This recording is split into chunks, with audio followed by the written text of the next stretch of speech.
إخواني، ماذا ننتظر؟ هل ننتظر الضمير العالمي؟ أين هو الضمير العالمي؟ إن القدس الشريف يناديكم ويستغيث بكم أيها الإخوة لتنقذوه من محنته ومما ابتلي به. فماذا يخيفنا؟ هل نخشى الموت؟ وهل هناك موتة أفضل وأكرم من أن يموت الإنسان مجاهدا في سبيل الله؟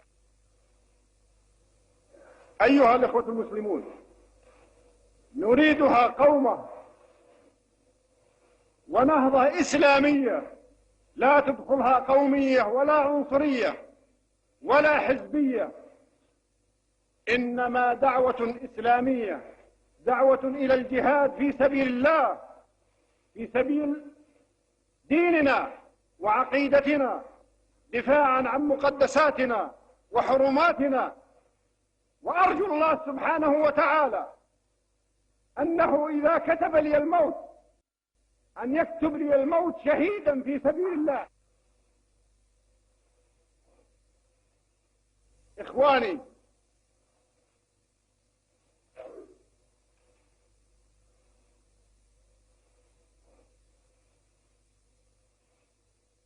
أرجو أن تعذروني إذا ارتج علي، فإنني حينما أتذكر حرمنا الشريف ومقدساتنا تنتهك وتستباح